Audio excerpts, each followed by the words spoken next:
اگر آپ کو میری یہ ویڈیو پسند آئے تو like, comment and share, subscribe کرنا مت بھولیے۔ السلام علیکم آڈینس، ہارون رشید کی اگلی ایپیسوڈ کی طرف بڑھتے ہیں۔ اس کے بعد ایک اور واقعہ رونما ہو گیا۔ ہوا کچھ یوں کہ خراسان برا مکہ کی سب سے بڑی جاگیر خیال کیا جاتا تھا۔ ان کے سارے اخراجات وہاں سے پورے ہوتے تھے۔ خراسان ایک زرخیز صوبہ ہے، صرف معمولی سا داخل خزانہ ہوتا تھا اور باقی ساری رقم کے مالک برا مکہ ہوتے تھے۔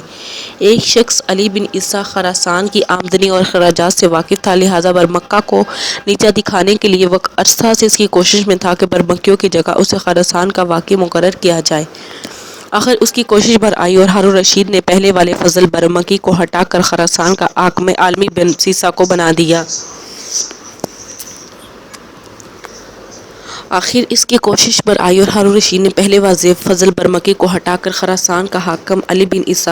دیا۔ اپنے والی مقرر ہونے کے کچھ عرصہ بعد یہ علی بن عیسیٰ قیمت جواہرات، دیگر مال، لونڈی، غلام وغیرہ لے کر بغداد شہر میں داخل ہوا اور چاہتا تھا کہ دربار عام میں حاضر ہو وہ سارے مخالف پیش کرے جو وہاں سے لے کر آیا تھا۔ اس کا کارروائی سے وہ یہ دکھانا چاہتا تھا کہ برمکہ کے مقابلے میں اس نے کس قدر زیادہ خراج جمع کیا ہے اور اس کی کارگزاری برمکہ سے کس قدر اچھی رمتا ہے تاکہ ملک اور سلطنت میں اس کی وقت برمکہ سے زیادہ ہو۔ اس کے علاوہ وہ خلیفہ ہارون رشید پر یہ بھی بات ثابت کرنا چاہتا تھا کہ اس سے پہلے جسم کس قدر محصل خراسان سے برمکہ پیش کرتے رہے وہ اس سے کہیں زیادہ لے کر آیا ہے۔ اپنی اس کارسازی کا اظہار کر کے علی بن عیسیٰ دراصل خلیفہ یہ واضح کرنا چاہتا تھا کہ وہ برمکہ اس کی آمدنی کا بہت کم حصہ خزانے میں داخل کرتے رہے اور باقی ساری آمدنی اپنی ذاتی تصرفات میں لاتے رہے، حتیٰ کہ ہارون رشید نے علی بن عیسیٰ کی درخواست کو منظور کیا اور حکم دیا کہ اس وسیع میدان میں دربار عام کی تیاریاں کی جائیں۔ علی اپنی لائی ہوئی اشیاء کو پیش کرے۔ ایک خوش فضا میدان میں ایک رفیع الشان بارگاہ سجائی گئی اور وہاں تخت شاہی بچھایا گیا۔ پھر وہاں علی بن عیسیٰ نے ایک نہایت سلیقہ شعوری سے اپنے تحائف پیش کیا۔ ایک جانب اشرفیوں کے انبار تھے، دوسری جانب دینار اور درہم کے ڈھیر تھے، تیسری جانب ریشمی کپڑے اور قیمتی اسباب تھے، چوتھی جانب ترکی غلام ہاتھ باندھے کھڑے ہوئے تھے جن کے گلے میں مرصع تلواریں حمائل تھیں اور مصری دستاریں ان کے سروں سے تھیں۔ ان کے برابر حدوش کنیزوں کا ایک ہجوم تھا جن کے قیمتی لباس اور زیوروں کی جبلہ بندی سے میدان جگمگا رہا تھا۔ مشک و نافع اس قدر تھے کہ بغداد کا وہ میدان خوشبو سے مہک اٹھا تھا، اور اس کے علاوہ اس میدان میں علی بن عیسیٰ نے عربی اونٹ اور گھوڑوں کی قطاریں کھڑی کی تھیں جو قیمتی ساز و سامان سے سجے ہوئے تھے۔ جب یہ تحائف اپنے مواقع پر سجا دیے گئے تھے اس وقت امیر المومنین کو اس میدان میں لایا گیا تھا۔ اس میدان میں داخل ہونے کے بعد ہارون رشید بے حد خوش ہوا اور دور سے سرخ سفید انبار نظر آئے تو اپنے ساتھ چلنے والوں سے پوچھا، یہ کیا ہے؟ اس پر ایک مصاحب کہنے لگا، امیر المومنین، یہ اشرفی نقرہ اور مشک کے انبار ہیں جو نظر آ رہے ہیں۔ بہرحال میدان میں داخل ہونے کے بعد ہارون رشید ایک ایک چیز کو دیکھتا رہا اور خوش ہوتا رہا۔ جب سارا سامان دیکھ چکا تو وہاں جو تخت شاہی کا اہتمام کیا تھا وہاں بیٹھ گیا۔ جعفر برمکی اور اس کا بھائی اور عزیز و رشتہ دار سب وہاں موجود تھے۔ کہتے ہیں کہ اس موقع پر یحییٰ نے اپنے بیٹے جعفر کو برمکی مخاطب کرتے ہوئے کہا، علی بن عیسیٰ نے خراسان سے لائے گئے سارے سامان کی نمائش اس لیے کی ہے امیر المومنین کا مزاج ہماری طرف سے برہم ہو جائے اور لوگوں کو یہ بھی معلوم ہو جائے کہ خراسان کس قدر سرخیز علاقہ ہے اور وہاں کس قدر آمدنی ہوتی ہے۔ ایسا کر کے علی بن عیسیٰ نے ایک طرف سے ہماری سر پر کاری ضرب لگانے کی کوشش کی۔ اس پر جعفر نے اپنے باپ کو یحییٰ کو مخاطب کرتے ہوئے کہا، علی کی اس کارروائی پر افسوس، رنج اور دکھ کرنا فضول ہے کیونکہ وہ ہمارا دشمن ہے۔ خلیفہ کی خوشنودی کے لیے وہ سب کچھ کر رہا ہے لیکن تھوڑے ہی دن میں لوگوں اور خلیفہ کو معمول ہو جائے گا ساری دولت اور مال کس طرح اکٹھا کیا گیا ہے۔ اس کے دور میں عنقریب خراسان میں کتنا فساد کی آگ بھڑک اٹھے گی اور ان بغاوتوں کو ختم کرنے کے لیے سلطنت کے اخراجات اس قدر بڑھ جائیں گے کہ جو کچھ علمی میں ہے ان کے مقابلے میں ان بغاوتوں کو ختم کرنے کے لیے سلطنت کے اخراجات اس قدر بڑھ جائیں گے کہ جو کچھ علمی لایا ہے یہ ان کے مقابلے میں کچھ بھی نہیں ہوگا، اور خراسان کی آمدنی کا ایک ایک درہم جس وقت خزانے کے لیے لایا گیا ہے وہ اس وقت ان حالات میں ان کے مقابل میں جو 100 درہم خرچ کر کے بغاوتوں کو ختم کرنا پڑے گا۔ علی بن عیسیٰ نے ایسا کر کے امیر المومنین کی طرف اس قدر بڑھ جائیں گے کہ جو کچھ لا علمی علی بن عیسیٰ ایسا کرنے کے لیے بھلائی نہیں کی بلکہ یہ سلطنت کی آبادی کے آثار ہیں۔ جعفر کی اس گفتگو کو قریب بیٹھے لوگوں نے سن لیا اور اس کی ساری طے انہوں نے ہارون رشید کو بتا دی۔ اس پر برہم ہو کر ہارون رشید نے جعفر کو طلب کیا اور جعفر کہنے لگا، جو مال علی بن عیسیٰ لایا ہے وہ جبرن لوگوں سے موصول کیا گیا ہے، لہٰذا اس پر خوش نہیں ہونا چاہیے۔ جعفر کی اس گفتگو کے جواب میں خلیفہ ہارون رشید نے عجب سے رد عمل کا اظہار کیا، اس لیے کہ وہ دن بدن جعفر برمکی اور اس کے برمکی عزیز و اقارب سے بیزار ہوتا چلا جا رہا تھا۔ ہارون رشید نے جعفر کی گفتگو کو نہ صرف ناگواری سے سنا بلکہ علی بن عیسیٰ کی اس درجہ عزت کی اسے حیرت اور عبرت ہوئی۔ برمکہ کی تباہی اور بربادی کا ایک اور واقعہ حادثہ اس طرح پیش ہوا کہ ایک روز جبرائیل قصر الخلد میں ہارون کے پاس بیٹھا تھا۔ قصر میں بیٹھے بیٹھے دریائے جلسہ کا خوش منظر عجب دے رہا تھا۔ سامنے برمکیوں کی روی شان عمارتیں نظر آ رہی تھی۔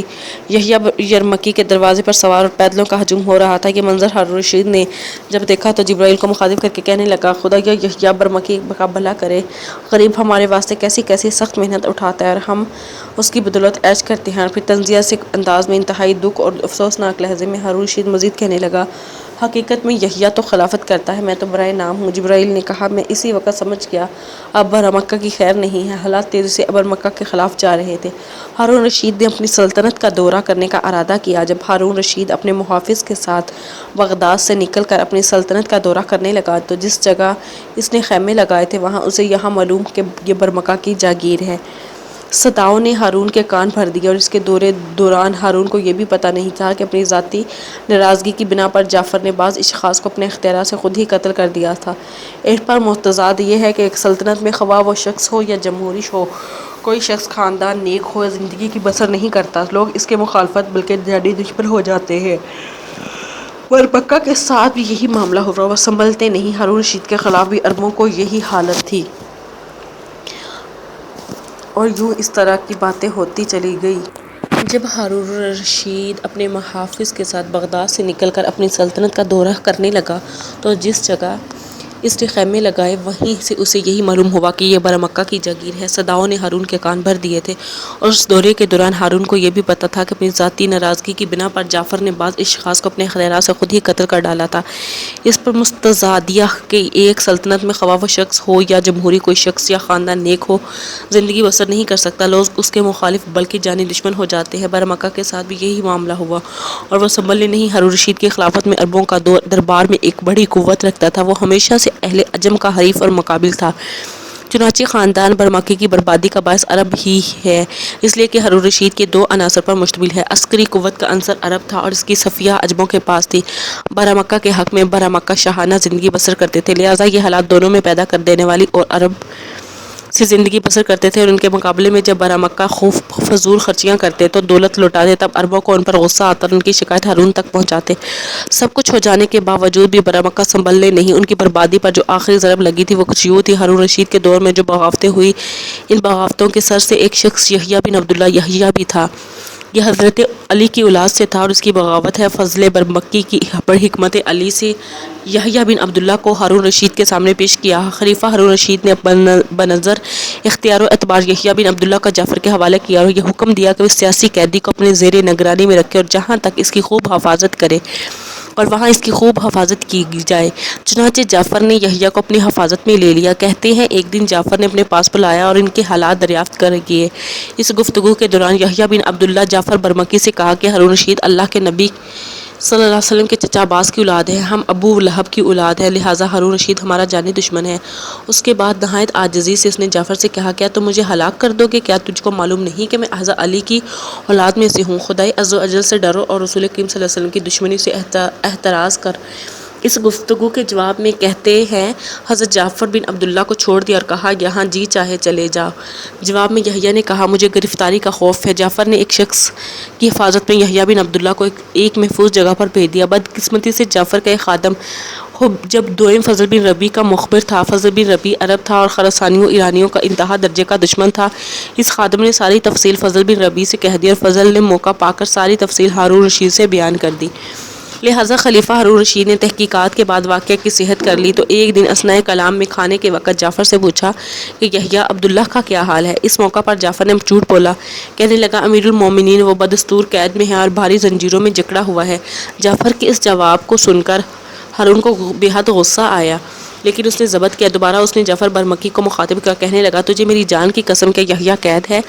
ہارون رشید کے ان الفاظ پر جعفر برمکی کام اٹھا، جان گیا کہ شاید ہارون رشید کو پتہ چل گیا ہے کہ میں نے اسے چھوڑ دیا ہے۔ کہنے لگا امیر المومنین میں نے اسے چھوڑ دیا ہے کیونکہ میرے نزدیک اس شخص کی کوئی عذرا آپ کو نہیں پہنچ سکتا۔ کہتے ہیں ہارون رشید کو یحییٰ کی رہائی کا بہت افسوس ہوا، لیکن بظاہر خوش ہو کر کہا تو نے بہت خوب کیا، میرا بھی یہی ارادہ تھا۔ لیکن جب ہارون رشید سے رخصت ہوا تو ہارون رشید نے انتہائی غضبناکی میں کچھ جملے کہے۔ اس موقع سے متعلق ایک معتبر راوی لکھتے ہیں کہ جو لوگ یہ کہتے ہیں کہ ہارون رشید نے جعفر کو بلا سبب قتل کرا دیا، یہ محض غلط ہے۔ سبب یہ تھا کہ جعفر نے یحییٰ کو قید سے چھوڑ دیا تھا، حالانکہ اس کی سخت نظر بندی کی ہدایت ہارون رشید نے جعفر کو کی تھی۔ اس واقعہ کے بعد ہارون رشید نے اپنے دل میں ہی ٹھان لیا تھا کہ وہ جعفر برمکی کو زندہ نہیں چھوڑے گا۔ اس واقعہ سے ہارون رشید کا غیظ و غضب برمکیوں کے خلاف اپنے عروج پر پہنچ گیا تھا، اس لیے کہ جعفر نے ایسے سیاسی قیدی کو ہارون رشید سے پوچھے بغیر چھوڑ دیا تھا جو کسی بھی وقت بنو عباس کے خلاف خروج کر سکتا تھا۔ کچھ چھوٹے چند بڑے اور یحییٰ بن عبداللہ کو اپنے طور چھوڑ دینے کے واقعات نے آگ تو بھڑکا ہی دی تھی۔ اس آگ پر تیل پھینکنے کا کام چند گمنام خطوط نے کیا جو ہارون رشید کو برابر مل رہے تھے، اور یہ سب خطوط برا مکہ کے خلاف تھے۔ ان خطوط سے پہلے ہارون رشید جعفر اور اس کے خاندان کی طرف سے بدظن ہو چکا تھا، خیالات کاسد کے دل میں جم چکے تھے۔ چنانچہ واقعات مذکورہ کو ان گمنام خطوط اور بھی جو برمکہ کی شکایت میں ہارون کے پاس بھیجے گئے تھے، جن میں ہارون رشید گیا تھا، حقیقت میں ملک اور سلطنت کی مالک تو برا مکہ ہے اور خلافت برائے نام عباسی حکمرانوں کے پاس ہے، ورنہ یہی مالک عبد الملک ہوتے۔ اس سلسلے میں ایک خط ہارون رشید کو ایسا ملا جس میں یہ ساری شکایت اشعار کی صورت میں لکھی ہوئی تھی۔ اشعار کا ترجمہ کچھ اس طرح ہے: خدا کی زمین کا امانت دار ہے جو حل و عقد کا مالک ہے، اس سے کہہ دو کہ یحییٰ کا بیٹا جعفر برمکی تیری طرح مالک بن بیٹھا ہے، تجھ میں اور اس میں کوئی حد فاضل نہیں رہی۔ اس سے کہنا کہ اس کے حکم سے رد ہو جاتا ہے لیکن اس کا حکم رد نہیں ہو سکتا۔ اس نے ایک عمل بنایا ہے جس کی مثل فارس اور ہند بھی کسی سے نہیں بنایا۔ موتی اور یاقوت اس کی کنکریاں اور اس کی خاک عنبر لوبان سے ہم لوگوں کو یہ ڈر ہے کہ جب آپ کو قبر چھپائے گی تو اس ملک کا وارث ہو جائے گا۔ اس سارے غصے اور برامکیوں کے خلاف اس غضبناکی کا اظہار سب سے پہلے ہارون رشید نے جعفر برمکی کے باپ یحییٰ پر کیا، اس لیے کہ وہ یحییٰ ہی تھا جس کا برا مکہ میں ہارون رشید سب سے زیادہ ادب کرتا تھا۔ یحییٰ برمکی کا دستور تھا کہ وہ بلا اجازت ہارون رشید کے پاس چلا جاتا تھا، کسی دربان حاجب سے اطلاع کرانے کی ضرورت نہ ہوتی تھی۔ ان واقعات کے بعد ایک دن یحییٰ دستور کے مطابق ہارون کے پاس گیا۔ اس وقت طبیب جبرائیل ہارون رشید کے پاس بیٹھا تھا اور کسی موضوع پر گفتگو کر رہا تھا۔ کمرے میں داخل ہو کر یحییٰ نے اسلام کیا تو ہارون نے اسلام کا جواب دھیمی آواز میں دیا، مخاطب نہیں کیا، لیکن اپنے سامنے بیٹھے جبرائیل کو مخاطب کر کے کہنے لگا تمہارے مکان میں کوئی شخص بلا اجازت اندر آ سکتا ہے؟ جبرائیل نے عرض کیا یہ کیوں کر ممکن ہے؟ پھر یحییٰ کی طرف دیکھتے ہوئے ہارون رشید نے پوچھا آپ بلا اجازت کیوں آئے ہیں؟ یحییٰ برمکی نے جواب دیا یہ کوئی نئی بات نہیں ہے، میں بلا اجازت اس وقت نہیں آیا، بلکہ جس وقت امیر المومنین بستر خواب میں ہوتے تھے تو میں وہاں تک چلا جاتا تھا، لیکن اب اس وقت مجھے معلوم ہوا کہ میرا وہ درجہ نہیں رہا اور میرا آنا امیر المومنین کو ناگوار گزرا ہے۔ یہ سن کر وہ چپ ہو گیا۔ یحییٰ نے سمجھا کہ بس اب اقبال کا خاتمہ ہو گیا۔ اسی وقت ہارون ندیم اور شاہی جلاد ابو ہاشم کو حکم دیا کہ اب کوئی بھی فرد، کوئی خادم، کوئی غلام یحییٰ کی تنظیم کے لیے کھڑا نہ ہوا کرے۔ اسماعیل، ابراہیم، سماوا، برسک، شازیہ اور ریان حویلی کے اس حصے میں بیٹھے ہوئے تھے۔ عطریف اور اس کی بیوی کا قیام تھا، سب کسی اچھے موضوع پر گفتگو کر رہے تھے، کہہ لگا رہے تھے۔ اس موقع پر عطریف وہاں آیا اور اسماعیل کو مخاطب کر کے کہنے لگا اسماعیل میرے بیٹے، ذرا دیوان خانے میں جاؤ، تمہارے بابا دیوان خانے میں ہیں اور اس کے پاس اسحاق موصلی بیٹھا ہوا ہے، وہ تم سے ایک اہم موضوع پر گفتگو کرنا چاہتا ہے۔ اس کی گفتگو سب سنجیدہ ہو گئے تھے۔ سب سے پہلے شازیہ نے اپنے رد عمل کا اظہار کیا، عطریف کی بجائے اس نے اسماعیل کی طرف دیکھا اور پوچھنے لگی امیر یہ اسحاق موصلی کون ہے اور یہ آپ سے کیا چاہتا ہے؟ ہمارے خلاف کوئی اور چکر سانحہ تو نہیں اٹھنے والا؟ اس کے نام کے ساتھ بھی موصلی لگتا ہے جو پہلا مغنی تھا جس نے خلیفہ سے آپ کی شکایت کی تھی، جس کا نام ابراہیم تھا، اس کے نام کے ساتھ بھی موصلی لگتا ہے، کہیں یہ اسی سلسلے کی کڑی تو نہیں؟ شازیہ کی اس گفتگو سے اسماعیل کہنے لگا شازیہ تم چھوٹی چھوٹی باتوں پر فکر مند ہو جاتی ہو، خواہ مخواہ میں فکر مندی کا اظہار کرتی ہو، ایسی بات نہیں ہوگی۔ یہ اسحاق موصلی دراصل ابراہیم موصلی کا بیٹا ہے، دیکھتے ہیں یہ کیا کہتا ہے۔ اسماعیل جب خاموش ہوا تو عطریف پھر بول پڑا اپنے باپ کی رہائی کے لیے آیا ہوں۔ دیوان خانے میں بیٹھنے کے بعد اس نے بھائی قاسم سے بات کی ہے۔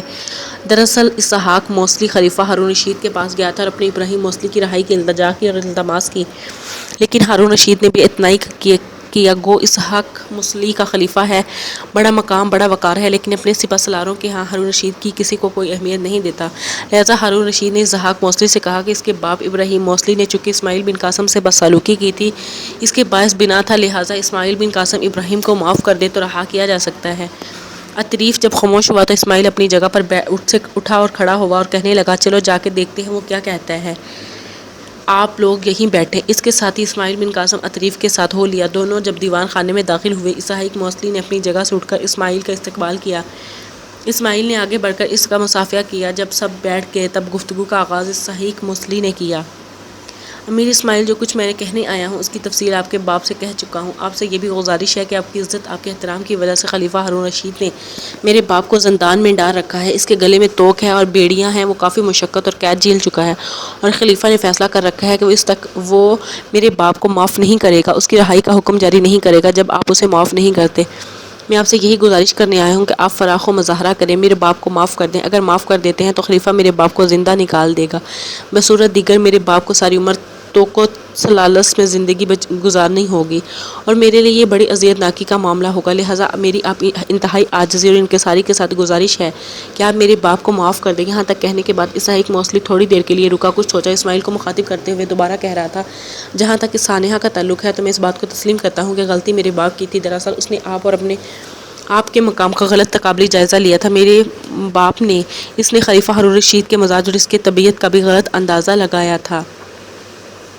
ہارون رشید اپنے سالاروں پر اپنا سب کچھ نچھاور کر سکتا ہے، پھر ان کی اہانت کیسے برداشت کر سکتا ہے؟ اگر یہ بات میرے باپ کے ذہن میں رکھی ہوتی تو کبھی آپ کے ساتھ سانحہ پیش نہ آتا۔ بہرحال جو کچھ ہوا اس کے لیے میں شرمسار ہوں۔ انتہائی عاجزی کے ساتھ پھر التماس کرتا ہوں میرے باپ کو معاف کر دیں۔ آپ کے معاف کرنے سے اسے رہائی مل جائے گی۔ جب تک اسحاق موصلی بولتا رہا، اسماعیل بن قاسم بڑے غور سے اس کی طرف دیکھتا رہا۔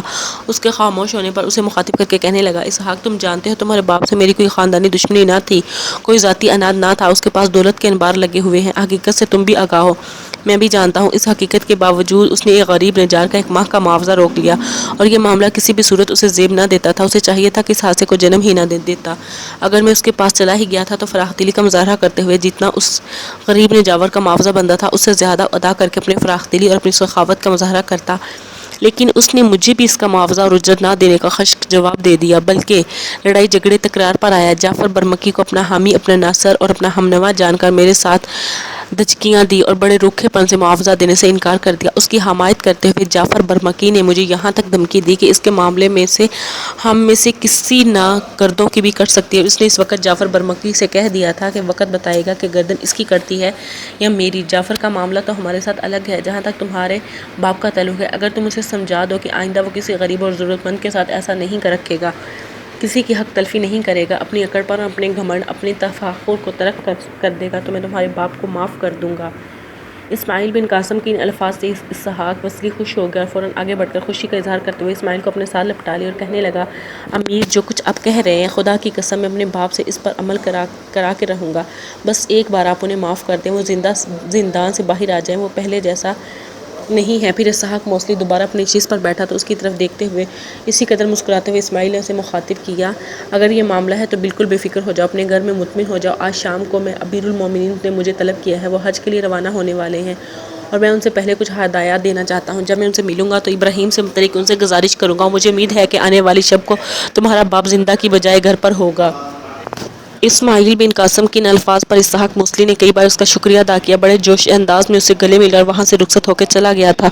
اسحاق موصلی کے جانے کے بعد شازیہ، سماوا، برسک، روحیان اور ابراہیم سب دیوان خانہ میں داخل ہوئے۔ خالی نشستوں پر بیٹھنے کے بعد گفتگو کا آغاز شازیہ نے ہی کیا اور اسماعیل کی طرف دیکھتے ہوئے کہنے لگی، یہ جو ابراہیم موصلی کا بیٹا آیا تھا، یہ کیا معاملہ طے کر کے گیا ہے؟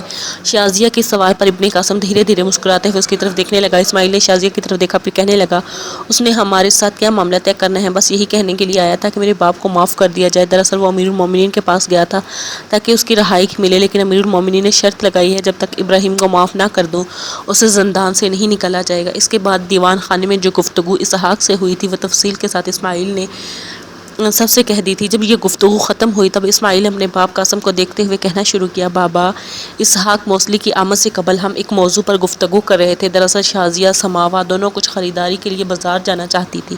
یا آپ میرے ابراہیم اور سب والوں کے کپڑے اور کچھ دوسری اشیاء خریدنا چاہتی ہیں؟ اگر آپ اجازت دیں تو انہیں ابراہیم کے ساتھ بھیج دوں۔ اسماعیل جب خاموش ہوا تو تھوڑی دیر تک قاسم پیارے انداز میں اس کی طرف دیکھتا رہا، پھر کہنے لگا، قاسم، تم امیر المومنین خلیفہ ہارون الرشید کے سب سے عمدہ، سب سے ہر دل عزیز، سے زیادہ شجاع اور نامور سالاروں میں سے ہو۔ دشمن تمہارا نام سن کر لرزتے اور کانپتے ہیں۔ گھر میں تم بچے کے بچے ہی رہے، بیٹے میرے بعد تم گھر کے بڑے ہو۔ اب تمہاری پڑھائی اور ذمہ داری میں مزید اضافہ ہو گیا ہے، اس لیے کہ شازیہ کے ساتھ تمہاری منگنی ہو چکی ہے۔ بیٹی، اس کی موجودگی میں تمہیں میرے ساتھ اس قسم کی گفتگو نہیں کرنی چاہیے۔ تم خود انہیں اجازت دے سکتے تھے اور انہیں رقم دے سکتے تھے کہ بازار جا کر خریداری کر لیں۔ قاسم کی گفتگو کے جواب میں اسماعیل کچھ کہنا ہی چاہتا تھا۔